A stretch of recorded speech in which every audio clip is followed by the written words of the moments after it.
श्री शिवाय नमस्तुभ्यम। हर हर महादेव। आज का ये वीडियो बहुत ही खास होने वाला है। हम सभी जानते हैं कि आषाढ़ मास का बहुत ही पवित्र महीना चल रहा है और इस मास में अगर आप भगवान शिव के प्रति कुछ भी उपाय करते हैं तो आपकी सारी मनोकामनाएं पूरी होती है, आपके उपाय सिद्ध होते हैं। आज की इस पूरी वीडियो में हम आपको 3 महा उपाय बताने वाले हैं जो आपको करने हैं आषाढ़ मास की पंचमी, अष्टमी, शिवरात्रि, प्रदोष, अमावस्या, पूर्णिमा और आषाढ़ मास के किसी भी सोमवार को आप इन उपायों को कर सकते हैं। वैसे तो आप कभी भी इस उपाय को कर सकते हैं, लेकिन अगर आप इन विशेष तिथियों में इन उपायों को करते हैं तो आपको इसके अद्भुत फल देखने को मिलते हैं। सबसे पहला जो उपाय है वो आपको करना है मात्र 1 बूंद घी से, और आपके जीवन की सारी परेशानियां दूर हो जाएगी और आपकी सारी मनोकामना पूरी होगी।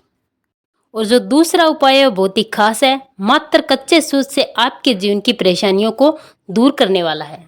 और तीसरा जो उपाय है वो है 7 लोटे जल वाला महा उपाय, जो आपकी सारी मनोकामनाओं को पूरी करेगा और आपके जीवन की सारी समस्या को हमेशा हमेशा के लिए दूर कर देगा। पूज्य गुरुदेव जी की कथा से सुन करके समझ करके आपको समझाने का पूरा प्रयास करूंगा, परंतु उससे पहले अगर आप भी महादेव के सच्चे भक्त है तो चैनल को सब्सक्राइब करके कमेंट बॉक्स में हर हर महादेव जरूर लिखिए। तो चलिए बात करते हैं पूज्य गुरुदेव जी द्वारा बताए गए सबसे पहले उपाय की। अगर आपके घर में बहुत ज्यादा लड़ाई झगड़े होते हैं, अगर आपके घर में कलह क्लेश बना रहता है, अगर आपके घर वाले कोई भी कार्य करना चाहते हैं और उसमें सफल नहीं हो पा रहे हैं, अगर आपके घर में पूरा का पूरा लड़ाई झगड़े का माहौल है, कोई भी घर में अगर एक दूसरे की बात नहीं सुनता, अगर आपके सारे काम उल्टे हो रहे हैं, आपके जीवन में हर तरफ से अगर परेशानी बन चुकी है और आपकी मनोकामना पूरी नहीं हो रही है, तो ये प्यारा सा उपाय आपको करना चाहिए। इस उपाय के लिए आपको लेना है मात्र 1 चम्मच घी, और इसी के साथ आपको लेना है तांबे के पात्र में शुद्ध जल, और इन दोनों चीज़ों को लेकर आपको पहुंच जाना है शिवालय भगवान शिव के मंदिर में, शिवलिंग के पास। और यहाँ पर सबसे पहले आपको अपना मुख उत्तर दिशा की तरफ कर लेना है।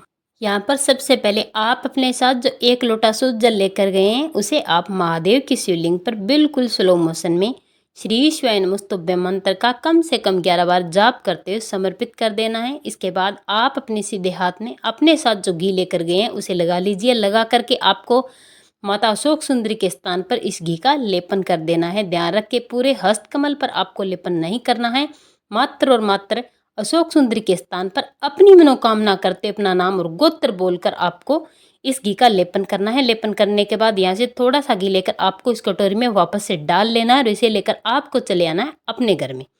अपने घर में आकर अपने घर में प्रवेश करते समय अपने घर के मुख्य द्वार पर आपको 1 बिंदी लगा देनी है, अपनी मनोकामना करते हुए अपना नाम और गोत्र बोलते हुए। जो मनोकामना आपने अशोक सुंदरी वाले स्थान पर घी लगाते वक्त की थी, वही मनोकामना आपको अपने घर के मुख्य द्वार पर करने हैं। मात्र आपको इतना सा उपाय करना है। इस उपाय से आपकी सारी मनोकामनाएं पूरी होगी। आपके घर में कभी भी कलह क्लेश नहीं होगा, लड़ाई झगड़ा हमेशा के लिए आपके घर से दूर हो जाएगा, समाप्त हो जाएगा। आपके अटके हुए कार्य शुरू होने लगेंगे और आपके काम के नए आयाम खुलने शुरू हो जाएंगे। चलिए अब बात करते हैं पूज्य गुरु जी द्वारा बताए गए दूसरे उपाय की। अगर आपकी कैसी भी मनोकामना है जो काफी समय से अधूरी पड़ी है, पूरी नहीं हो पा रही है, अगर आपकी मनोकामना विवाह से संबंधित है, या फिर व्यापार कारोबार या दुकान को लेकर है, या फिर आपको मनचाही नौकरी नहीं मिल रही है, या फिर पति पत्नी में झगड़ा है, आपके घर में आपके बच्चे बात नहीं मानते हैं, यानी कि कैसी भी समस्या हो, अगर आप परेशानियों से घिर चुके हैं तो आपको ये उपाय करना है। इस उपाय के लिए आपको लेना है 1 सफ़ेद कच्चे सूत का धागा, इसी के साथ आपको लेना है 1 लोटा शुद्ध जल, और साथ ही साथ आपको लेनी है 1 बेलपत्री। बेलपत्री कहीं से भी कटी फटी नहीं होनी चाहिए। इन चीज़ों को लेकर आपको चले जाना है भगवान शिव के मंदिर में, शिवालय शिवलिंग के पास।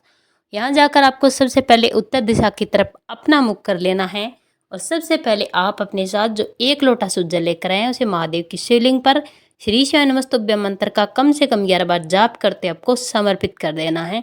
इसके बाद आपको नंदी महाराज के सीधे पैर की तरफ आपको बैठ जाना है, और इस सूत को आपको अपनी मनोकामना करते हुए 7 बार अपने सीधे हाथ में अपने उल्टे हाथ से लपेट देना है। ध्यान रखें आपको ये धागा बांधना नहीं है। आपकी जो भी मनोकामना है, जैसी भी मनोकामना है, चाहे व्यापार को लेकर है, चाहे कारोबार को लेकर है, चाहे नौकरी को लेकर है, चाहे विवाह को लेकर है, या फिर आपके घर में किसी भी रिश्ते को लेकर है, अनबन हो गई है, आप उसमें प्रेम चाहते हैं तो आपको ये उपाय करना है, वही मनोकामना आपको करनी है। 7 बार अपने सीधे हाथ में इस धागे को लपेटना है और 7 बार ही आपको अपनी मनोकामना करनी है। इसके बाद अपने हाथ से आपको इस धागे को निकाल लेना है। निकालने के बाद आपको शिवलिंग की कटी भाग पर इस धागे को लपेट देना है। ध्यान रखिए, कटी भाग पर आपको लपेटना है। ज़रूरी नहीं ये 7 बार लपेटा जाए, 2 या 3 बार जितना भी लपेटा जाए आप इसको लपेट दीजिए। यहाँ पर यह धागा आपको बांधना नहीं है और लपेटते समय भी आपको अपनी मनोकामना जरूर करनी है जो आपने अपने हाथ में बांधते समय की थी। इसके बाद आप अपने साथ जो एक बेलपत्री लेकर आए हैं उस बेलपत्री को इसी धागे पर कटी वाले स्थान पर आपको समर्पित कर देनी है। ध्यान रखें, चिकना वाला हिस्सा आपको शिवलिंग पर टच होना चाहिए और ये समर्पित करते समय भी आपको अपनी मनोकामना बोलनी है, जो मनोकामना आपने सूत लपेटते समय की थी। अपनी मनोकामना करें। पूज्य गुरु जी कहते हैं कि जो भी व्यक्ति इस उपाय को करता है वो कितनी भी बड़ी विषम परिस्थितियों में अगर गिर चुका है तो महादेव उसे जल्द ही उस स्थिति से निकलने का रास्ता सुझा देते हैं। अगर कोई काम है जो अधूरा पड़ा है तो वो जल्दी से चलना शुरू हो जाता है। कोई भी ऐसा काम नहीं है जो इस उपाय को करने के बाद अधूरा पड़ जाए। उपाय बहुत ही सरल और आसान है, जरूर करें। हर हर महादेव।